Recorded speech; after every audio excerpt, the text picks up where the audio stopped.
Hello and welcome to Leeroy Gaming, where today I am doing a first look impression video for the life and suffering of Sir Brante in times of the fall of the blessed Arcanian Empire. So that is a mouthful. What this is a brand new narrative hardcore RPG, kind of in a choose your adventure style video game. Now, this is quite literally my first dive into the game. I haven't done any initial testing. I wanted to get some pure emotional kind of feedback of what I think about this game and share it with you guys. If you guys enjoy this and would like for me to do a full narrative playthrough of the game, do let me know in the comments below and I shall consider it, because I do love RPGs.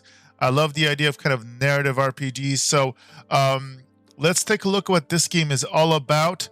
I will leave a link below to its Steam page. So again, the first two chapters, as I'm looking at here, are free to download and try. They're pretty confident in this game, and the reviews on Steam are extremely positive. So do check out that link if you want to try it out for free. You can also, of course, buy the full version to transfer and play the whole game through. So without further ado, remember, if you end up liking this video, like what I'm doing for you guys, do keep it simple and just simply slap a like on the video. All right, let's go ahead and get started with a new game. So enter your character name, Sir Leeroy Brante. How appropriate. Choose your name carefully. Other characters will address you exactly like this. All right, game mode. Character restarts. You will be able to rewind to the beginning of any chapter you have completed and continue from that point. Ooh, okay. Consequences open. You will see the consequences of your possible choices in advance. This is the recommended game mode, as you will be able to direct the character's fate in the way you want. You can change the setting at any time in the menu or have it be hidden. That's a little more hardcore. So we're going to keep the consequences open. You will not be able to, so we could go disabled chapter restarts. So you will not be able to go back to previous chapters and change your decisions. You will live the character's life from start to finish and adore all mistakes and misfortunes. I like this. You know what? On a choose your own adventure, if you go back and just change things because in retrospect, like, oh, I should have done that, that defeats the whole purpose and the replayability. Plus, if I end up doing this playthrough, I'm sure my viewers will love to see how I completely destroy this character accidentally and ruin his life. So if you like watching human torture, destruction, and failure, aka reliving 2020, let's do this and see how it goes, because this may very well be a good research into how to ruin a life of Sir Brante, Sir Leeroy Brante in this case. So you hold the fate of a single man in your hands. You will follow his life from birth to death. Your choices shall define who Sir Brante will grow up to be. You will decide his personality, social status, and what mark he'll leave on history. With every step he takes at your behest, Sir Brante's character will change and evolve. Your decisions will close some doors for him, but open many others. The world of Sir Brante's birth is a ruthless realm where people are divided into estates. It is hard to be a hero here. Be ready to accept that Sir Brante cannot overcome every challenge in his path. Every hard choice will test his character and personal qualities. Often, you will not be able to make the choice you would like to. It may happen because you chose a different road earlier, exhausted your hero's willpower, or haven't earned the right position in society. So it's like real life. Every victory will be a struggle, a path paved with bitter losses and gut-wrenching failures. Accept the tragedy. This is how you will create a gripping and unique tale for your hero. What will become of your Sir Brante, his loved ones, and his world? It all depends on you. And so the story of Sir Leeroy Brante begins. The story of my life remains written on these pages. My fate has always been my own. Every deed, every choice, and every person I met made me what I am. Could I have really taken a different path? Found a different calling? Altered the very course of history? And what price would I have to pay?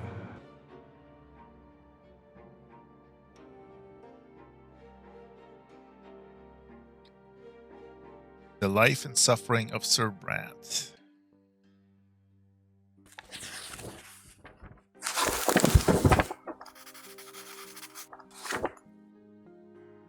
Chapter 1. At the end of time, your fingers are stained with ink, your breathing grows ragged, your hands are shaking, yet the words begin appearing on the page before you one by one, clinging together to form a chronicle of your own life. Who are you, and how did you reach this end? So it looks like we're looking back on our lives. You were born, raised, and lived your entire life in a blessed Arcanian empire. In this land, a man's destiny is predetermined at the moment of his birth. Whether human or Arcanian, nobleman, priest, or low-born commoner, all bend to the divine will of the twin gods. And each life is not but a single cog in the universe's immeasurable machine. The memories come flooding back. They engulf you as a merciless wave, binding together days that are thrice dead and gone. The dreams of your childhood, your adolescence, your youth spent in the capital. Years of peace teeming with life and the war drenched in blood. High ranks and lowly deeds. Opulent palaces, secretive city backstreets. Fields of battle and faces, so many faces, of the people you held dear, the people who walked this road by your side. Such was your life, now all exposed by ink erupting onto the page. With your every step, you sought to change the world as you saw fit. The choices of your upbringing, the path you carved in your youth, the fruits of your struggle, the consequences of your sacrifice, all of it led you here to the end of your time. And every choice had a price. Now, years and years later, the crossroads of your life echo in your memory, the pain and joy inextricably intermingled. Could you have taken a different path, chosen a different calling, found a different place in the world? You had the power to alter the very course of history. Now, on the verge of death, your struggle with doubt, seeking answers to the last and most crucial question of all, your life. Of all the paths in life, why did you walk this one? Did you choose your own fate? Or was your life shaped by forces beyond your control? What determines a man's destiny? So our options are the man himself. Your life has always been yours to live. You made your own destiny. The world around him, your path was charted for you by the people, the age, and society in which you live. A higher power, your destiny was forged by a power greater than your own will. There is no destiny. Destiny does not exist. Human life is an exercise in chance. It is not governed by any laws. So right off the bat, this seems like almost like a personal psychological analysis of an individual. So what are your beliefs? Do you believe in total chance, a higher power, you and yourself? And I think here, Leeroy would say the man himself. You forge your own destiny based on your choices.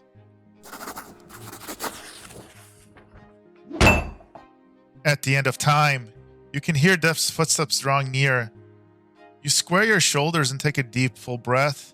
You have found your final answer. What is destiny other than a long chain of your own actions and decisions?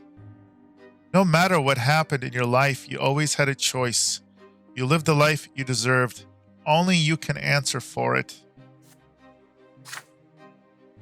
But are you right about this? Is it all true? To learn the truth, you will have to return to the very beginning, remembering every step you took along the way. On these pages, the story of a man named Leeroy Brante will live once more.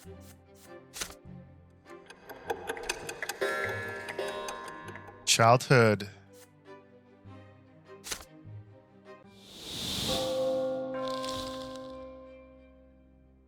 Chapter 1, Childhood.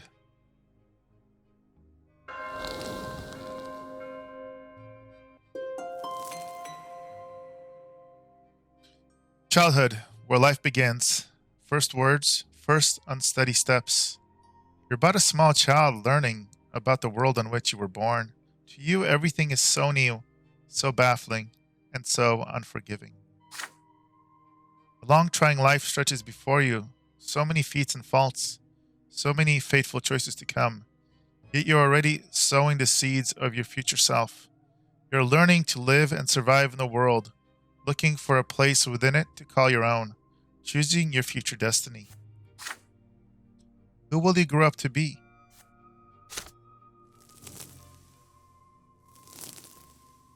Prologue, growing up. In chapter Childhood, Adolescence, and Youth, you will live through your hero's coming of age. You will shape your protagonist's personality, his qualities, and relationships. By the end of the prologue, you will determine the estate and future occupation of your hero. Only in adulthood will he start to influence the world around him, and even the ultimate fate of the Empire. Who will Leeroy Brante grow up to be? It's your call. I love it. Year is 1118. So again, chapter 1, Childhood. Childhood, where life begins. First words, first unsteady steps. We already read that. Okay, so personal life. Events in the personal life of this hero that can happen in this chapter. The fencing lesson.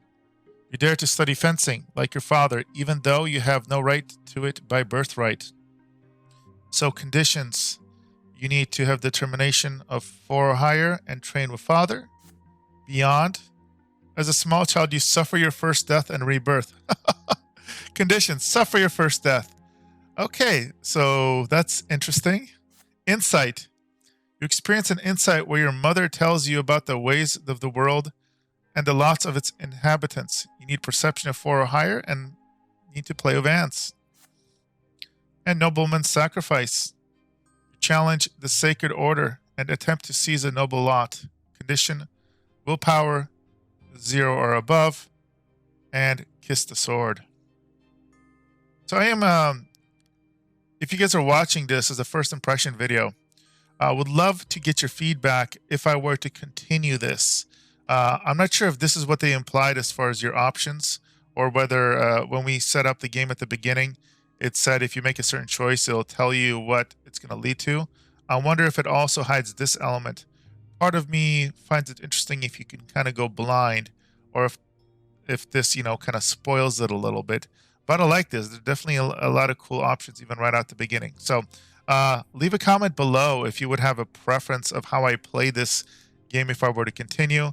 If there's feedback or any significant feedback for me to adjust the Iron Man and the blind setting or not, I would restart this. Otherwise, if I do choose to continue this playthrough, it will be with these settings based off the decisions I make right now. All right, let's move on. Your personal qualities at this age, they determine which choices you make. Okay. Determination, your perseverance and strength of character, your ability to get your way, it affects your frame of mind and the skills you have when you're growing up. So if you're 0 to 1, spineless, 2 to 3, active, 4 to 6, resolute, and 7 to 10, adamant. And perception represents how attentive you are to other people and the world around you. Your ability to comprehend and learn. It affects your frame of mind and skills you have when growing up. 0 to 1 is inattentive, 2 to 3 is curious, 4 to 6 is inquisitive, and 7 to 10 is insightful. Okay. Your inner strength and the number of lesser deaths that you have experienced. Okay. Your qualities will stay with you for your entire life. Willpower. Your remaining inner strength and readiness for action. You spend it on difficult choices. Interesting. So it doesn't look like you can adjust this. They're just telling us about, okay. So -10 to -1 is exhausted. 0 to 9 is ready for action. 10 to 19 full of power. And 20 to 30 prepared for anything. And deaths. After suffering a lesser death, didn't know there was such a thing. 1 is reborn. One who dies a true death faces the judgment of the twin gods. So 0 is untouched by death. 1 is died once, died twice, died thrice, and true death after 4 times. So I have a feeling that sounds like there may be like playthroughs you can go for to be untouched by death by the end. Or, I guess it's inevitable as human beings that we will die. But that's interesting mechanic here. New sections. The sections that open in this chapter. Destiny screen is now available. Personality screen is now available. House of Brante screen is now available. And a family screen is now available. Okay. Begin chapter.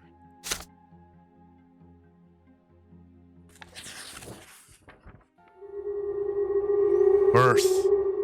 Love the ominous music. At first, there was nothing. No time, no sensation. Nothing but darkness and void. But then, a will breathed life into nothingness. Matter and spirit were set in motion. History began its march.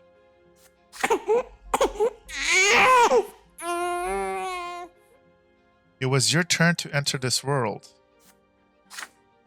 Your first memory. You're lying on your back, blinded by a bright white light. You're not alone. Above you tower the colossal figures of those who created you. You're a part of them, and they are a part of you. Between you and them is an inexplicable connection, a strong, unbreakable link. They will always watch over you, guard you, and protect you. It hurts to breathe. You let out the pain in the form of a desperate scream. Your creators extend their hands towards you. There are two of them, the one who made you your form from their own selves and brought you into this world. They are united, yet as they lean closer, you begin to see how different they are. You can already feel their differences within you, struggling against each other. The first figure is soft and empathetic, wise and merciful. Love that emanates from it wraps you head to toe like an invisible blanket. The warmth from it is never ending. The second figure is strong and powerful, commanding and noble.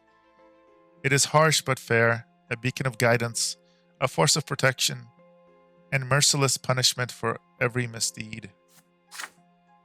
Yet there's also a third figure. It is like a shadow barely seen behind him, yet already pulsing of an unbreakable will to live.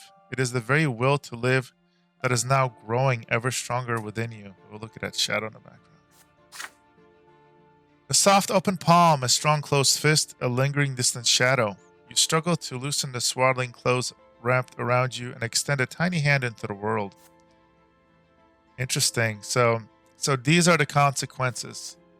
And again, I am very curious what you guys think about having this information, because it allows you to kind of not have to guess how it's going to impact you, but it could impact how you play the game as well. So reach out to the palm. This will give us a perception +1. Reach out to the fist, which is going to determination +1, or smile at the shadow, willpower +1. So this is very, very interesting. And this dichotomy is very interesting. I'm sure a lot of people have experienced this. I know I experienced it in my personal life, having a very, very logical, very closed-off father and a very emotional and supportive, empathetic mother. So this is one of those things where you can choose to see how you play, how you would innately play, versus how you would want to role play. So for me, I've never really done this, but I'm going to try and play how I feel I would naturally play this character. And I don't know, maybe you guys would appreciate it. Maybe not. Maybe you won't agree with my choices. But what I think I'm going to do is play how I feel like I would have done this if this was actually me, even if it means, it leads to my doom.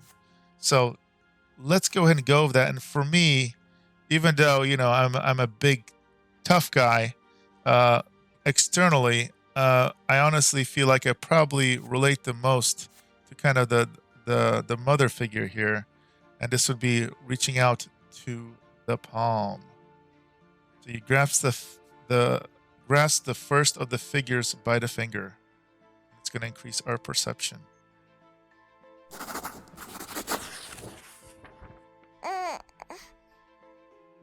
Your little palm awkwardly clasps the soft finger. You explore your mother's hand by touch.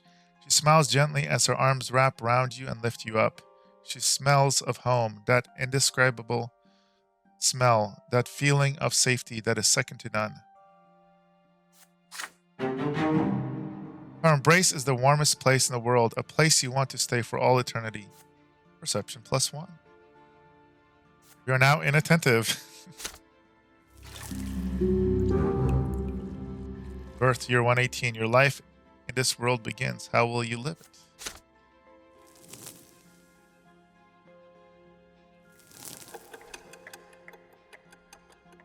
One years. Hide and seek. As the days go by, you learn to tell your parents apart. You recognize father by his heavy breath and strong, cold hands. He visits you rarely. Robert Brante. Hello there, little Leeroy Brante. Mother's tender voice, however, follows you day and night.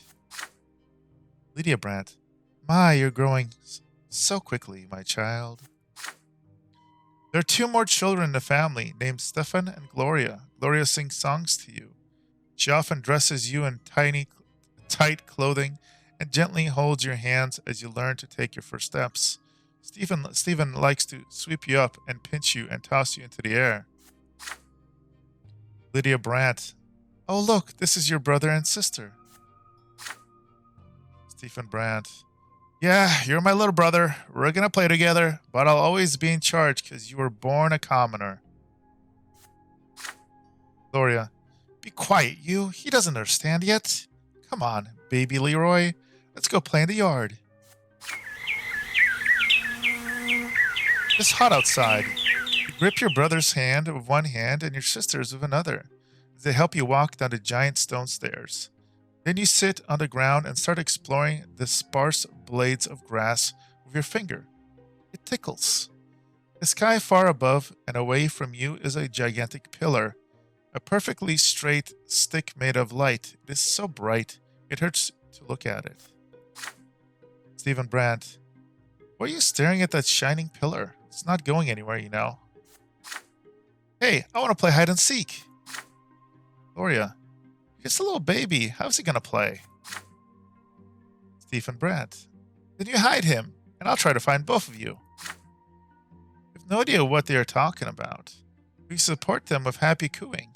This is strange, but so exciting. Stephen and Gloria glance at each other. Then your brother walks to a big tree, closes his eyes, and starts shouting something. Gloria takes your hand and walks you through the yard.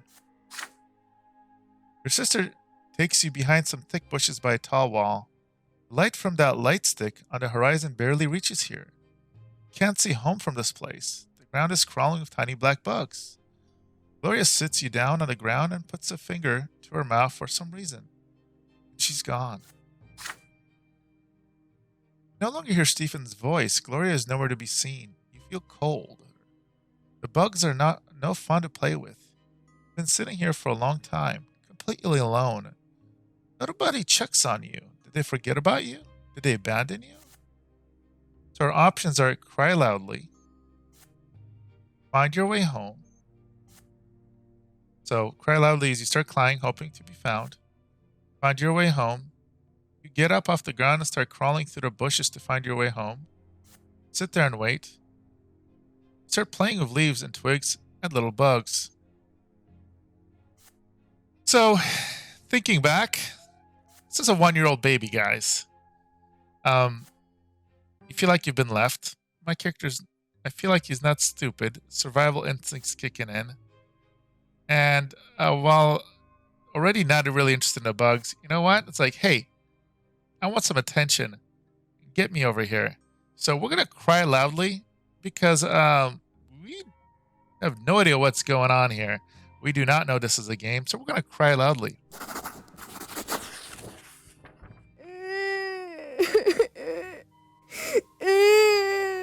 You take a deep breath, deep breath, and start bawling. This is the loudest you have ever cried. It's a cry of sheer terror. The cry of a boy waiting to be found, a boy whose brother and sister hurt his feelings when they left him all alone. You hear brisk steps, then the leaves and twigs rustling and parting. Mother leans over you. Lydia Brante. So that's where they took you. Your tears dry the moment you see her.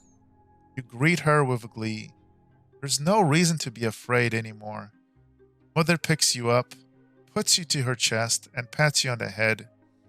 Your brother and sister stand behind her, clearly feeling guilty. Gloria is in tears, just like you. Stephen keeps staring at his feet.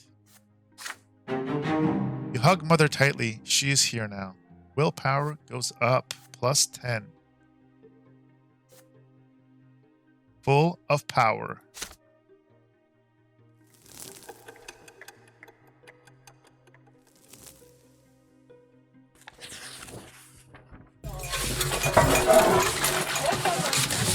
The Great Descent. Another memory. You are still a little child, but you can already talk and run around your own. Today's are out of the ordinary. Father is busy around the house, giving orders to the servants. Throughout the day, the kitchen has been a buzz of work, and there are solemn, gloomy preparations and candles being lit. Even your older brother, Stefan, is quiet today. Mother takes your hand, brings you to your sister Gloria. Dear Brante, my son, today is the Great Descent. We honor the day when the twin gods descended to us. We must spend this day in reverence to the gods. You are too young to understand, so just do everything your sister says for now. Laura takes you to the playroom. There are no toys there, no chairs. Even the carpet has been taken away. There's nothing there but a bare wooden floor. Gloria, today we're not allowed to go to any other rooms. We'll be eating nothing but gruel and stale bread. On the day of the Great Descent, everyone must be where they belong. It's quiet, unusually so. Muffled voices from beyond the door are all you can hear. You're sitting on the cold floor, confused, with no idea what to do. Then you hear your sister's voice, a lonely sound in the empty room. There's a little song that Mother taught her. You hold your breath as you listen to it. Gloria, when the twins came down to earth, they brought lots for every birth. Let us count them, 1, 2, 3. The twins made them for you and me. Nobles rule and bravely fight. They protect us with their might. Priests work hard to understand. Guide us by the twins' commands. Common people work and toil, always patient, never spoiled. Live your lot where you were born, the day when you pass on. Know your lot and know your prayer, for the twins see everywhere. You're transfixed by the tune. Gloria notices your gaze, and a smile creeps across her face. Gloria, like the rhyme, don't you, Leeroy? You know what it's all about? Look, there are 3 lots. They were brought to us by the twins when they descended to us from the shining pillar. Remember that pillar of light on the horizon? That's it. You can see the shining pillar anytime from anywhere in the world. If you follow your lot as you live, you reach the peak of the pillar. If you don't, you'll get eternal torment at the foot. You and I are lower born. Mom is a commoner too. So the lot for you and me is to suffer and be patient and work hard. Understand? The priests and the nobles have other lots. Nobles fight and rule over everybody. The priests, well, not really sure what they do, but I guess they talk to the twins and then teach everybody.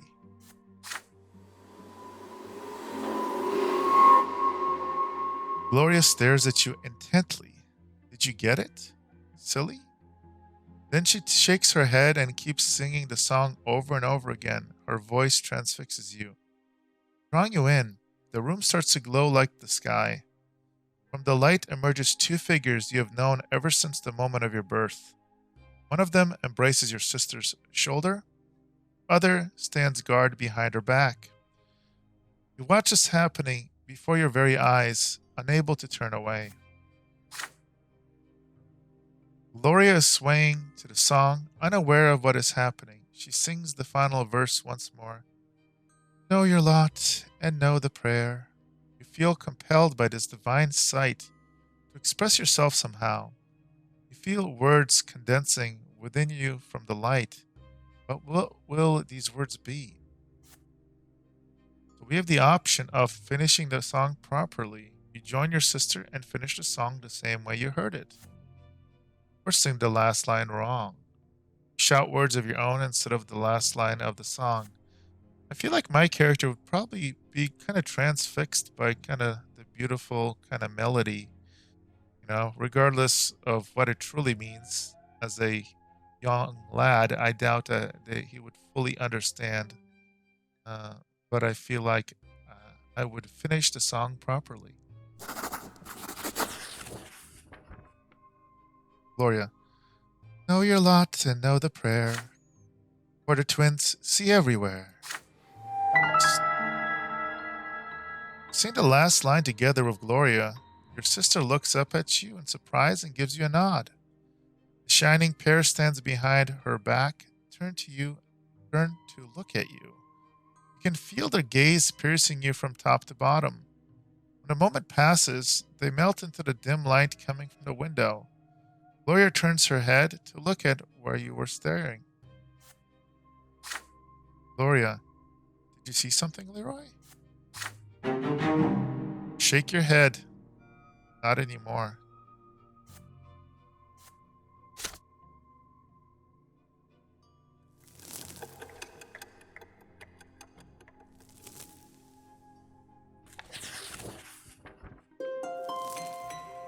Year 3. Year 1121, Spring, the Origin. You're starting to understand more and more of what the adults say. Your family is an unusual one. Your father is a nobleman, but not by birth. This is a title earned through great service. But your mother is a low-born woman, a commoner. Because of this, you were born a commoner, but father says you may yet come unto nobility. You learn to read at an early age. Together with mother, you read and learn by heart the many poems about the divine twins, the twin gods who reside upon the shining pillar. Mother calls these poems prayers. Again and again, you try to discern the shapes of the gods in the strip of holy light that shines in the sky all day and night. But the light is too blinding to gaze upon. The greatest joy of all is when the stairs are no longer an unsurmountable obstacle. I can climb and even jump from step to step. Father urges you to be more careful and avoid climbing too high. But even though you keep falling, never stop being curious about the world around you. Older brother Steven now spends less and less time playing with Gloria and you. Playing with commoners is beneath a nobleman to be, he says. So Gloria calls him names and Steven pulls her pigtails. One fine evening, Father gathers you all in the sitting room with an announcement. You will have another little brother or sister soon. Gloria asks him to bring home a little sister. Another brother would be too much. Steven gets frustrated. There are too many little siblings getting in his way as it is. Soon you will be an older brother too, and it doesn't really matter who the youngster will be, a boy or a girl. Who will love them the most? When Father comes back from his trips, he reads his adult books aloud for you. You find those stories of wars, generals, and rebellions quite enchanting, and Father approves of your fascination. Robert Brante. Study hard, and maybe one day you'll become a noble of the mantle and earn your sword. But first, you need to grow up. Growing up, the concept is as terrifying as it is alluring.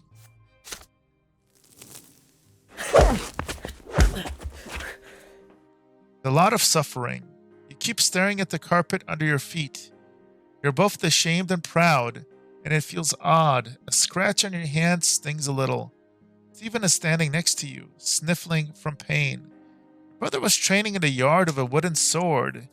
You wanted to play with him, but he ended up getting angry and throwing the sword at you. The stick hit you in the shoulder. You picked it up and hit him with it. You see Mother's shoes walking to and fro on the carpet. You do not want to look up. You would rather not see her angry. She's not as gentle to you these days. Lydia Brante. Why did you hurt Steven, Leeroy? You stammer out an explanation. He hit you first. Just hit him back. Steven Brante. How dare you pester me like that? When I grow up, I'm gonna hit you with a real sword. Mother shushes you both and speaks to you again. Her voice is stern, and yet you can still feel her concern for you. Lydia Brant, even if Stephen hits you, you cannot hit him back. You are my son, and I was born a commoner. Our lot is to suffer. But your brother was born from a noble father and a noble mother. His sacrament is coming soon, and then he'll rule over the likes of us. And that is dark. If you hurt a noble, you must be punished. That is your lot. And the sooner you learn it, the better off our entire family will be. Now Stephen looks at you in triumph. You look up at Mother in fear, not sure what to do now. So it looks like, except your punishment is locked, or is it unlocked? Interesting. You accept your guilt and tell Mother you're ready to be punished. So this will lower willpower by -5. Right now we're at 10. It will make Lydia Brant be grateful, and you're going to increase your relationship with your brother, Stephen Brant. So again, these are the visual consequences. And if you've been watching this and are starting to gain interest as I finish up this first look, I really want to hear your feedback in the comments below. What do you think of these visible consequences? Are you liking it, or is it giving away too much? Should I go blind, or should I continue having these options as I do these playthroughs? Again, sound off in the comments below. You can deny your guilt, which will increase your determination. You continue to insist that you are not guilty and will not be punished no matter what. Demand an explanation. You demand that Mother explains why things are like this. Now I'm 3 years old. I've been kind of raised by my mother. I trust my mother. And regardless of what the reality is of what we would think, in my mind at this age, I would probably not rebel against my mom. So even though it's going to lower my willpower, I feel like I would accept my punishment. Because as far as I know, a 3-year-old, this is the way life is. I'm going to accept my punishment.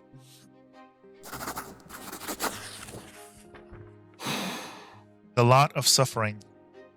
Look down and agree with what she just said. You're ready to be punished.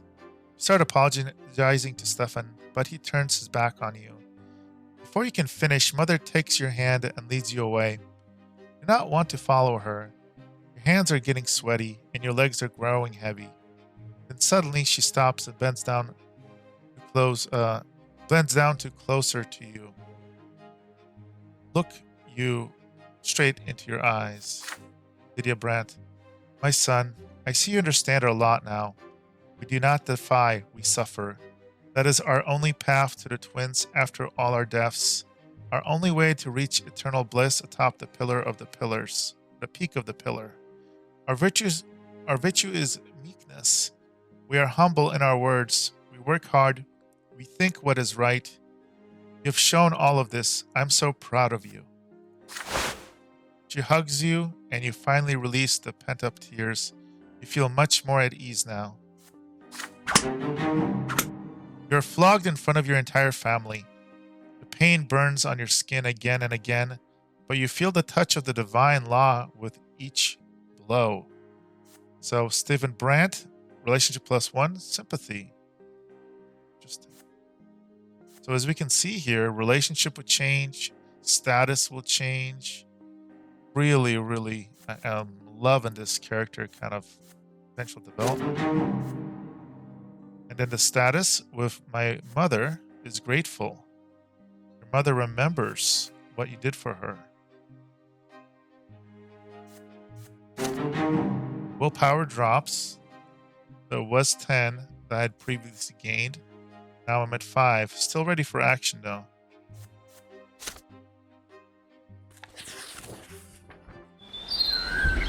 Gloria's rhymes. Mother mostly stays in her chamber now. Each passing day she grows heavier and her features get rounder. It gets difficult for her to walk, but she still smiles all the time. One day she takes your hand and puts them on her big belly, and you feel a movement deep inside her. You will have another brother or sister soon. Gloria takes you on a walk to the yard now. You explore the yard together in the evening light of the pillar, and she sings your song and tells you amazing stories. Gloria. Hey, Leeroy, do you want to hear a rhyme? I wrote it myself. There's even a bit about you. But don't tell anyone, okay? Writing poems and songs is only for nobles. If Mommy hears about it, I'll get flogged. Remember how you got flogged for hitting Stephen? Our judgment is my second father. In the past, I had another. Mother says the twins are great, because we should not fight our fate. Brother loves to jump around. Please don't fall down on the ground. See, I wrote a little rhyme. Please don't tell them it is mine. But today your sister is nowhere to be seen. She promised to take you to the old pond and show you the red frogs that live there. But then she vanished, the servants joining in the search. Even Mother leaves her chambers when she hears the commotion. Finally, you find Gloria in the far corner of the garden. She is holding a quill and sheets of paper covered in poetry. Mother becomes angry the moment she sees it. She looks through the poetry and her face grows dark with rage. Gloria is standing before her, writhing her hands and looking for the opportunity to run, but there seems to be no escape. Lydia, Brante. What is this nonsense, Gloria? We talked about this. You were told to take care of your little brother. You're absolutely not allowed to entertain yourself with this writing. Gloria. I can decide that for myself, Mom. Lydia. No, you cannot. It has already been decided by the gods. Gloria. And he's not a little brother anymore. He doesn't need a nanny. And I need some time alone to think to myself. I'm not hurting anyone. Lydia. You are a commoner and a future wife. It's time you learned how to properly care for children. Had your disgraceful former father kept me in his house, you could have been born a noble. But that is not our fate, and you are absolutely forbidden from ever spoiling paper and wasting ink again. Mother grabs Gloria firmly by the hand and takes you both into the house. The scribbled sheets fly into the fireplace. Gloria sobs violently. You are a bystander to the scene, unsure of how to act. So, in this case, one option is locked based off our choices, two are open. So I feel like this will be a really good spot for me to break. But if you've watched so far and are as tantalized by this as me, drop a comment below. How do you think I should answer? Curious to hear your thoughts. So the option that's locked away, I cannot complain about my sister. I can offer to write rhymes with her, which would increase my perception. I can comfort my sister, which will lower perception down to willpower to 0, but Gloria will be grateful and we'll get a better relationship with her, or leave the room. So those are the options. That will increase my willpower. So leave your comments there. And also, again, remember to leave a comment on whether you like these consequences being visible or not. And now let's take a very quick look at these features here before I finish the video. These features are not unlocked yet, so will be unlocked in Chapter 2. Yep. Peacetime. So all these features on the right will be unlocked. The left, so we can see our destiny. So it kind of shows kind of what has occurred. Okay. Personality. Talks about our personality. Who we are. What our occupation is. Our age. Tracks our deaths. Tracks our stats. House of Brante. Okay, so here are our reputations. So tarnished honor, our wealth levels, our unity. Interesting. So how close the family is. Heir, who the heir is. Ooh, interesting. So I have a feeling that can have an impact. Here's our little, wow. That is very interesting. A chain and a branch. So kind of like a sign of hope. Kind of like that olive branch, but in chains. So being chained and limited maybe potentially to the reality of your world. That's how I perceive it anyway. And your family. Oh, wow. So here it is. So here's the grandfather. Here's your dad, his ex-wife, your mother. There I am. There is the mother, or my sister and my brother. Very interesting. All right, guys. So again, I'd love to hear your thoughts on this game. Whether you'd like to see me do a full-on playthrough. Would love to hear your interactions and feedback. Again, this is Leeroy from Leeroy Gaming. And if you have watched so far, if you I enjoy RPGs, everything from Western, JRPGs, looter shooters with RPG elements, kind of narrative driven RPGs like this, make sure you subscribe. And as always, keep it simple. Hit that like. That always helps me out tremendously. And it's so very simple to do if you like what I'm doing. This is Leeroy. This is Leeroy Gaming. And I will see you guys in the next video.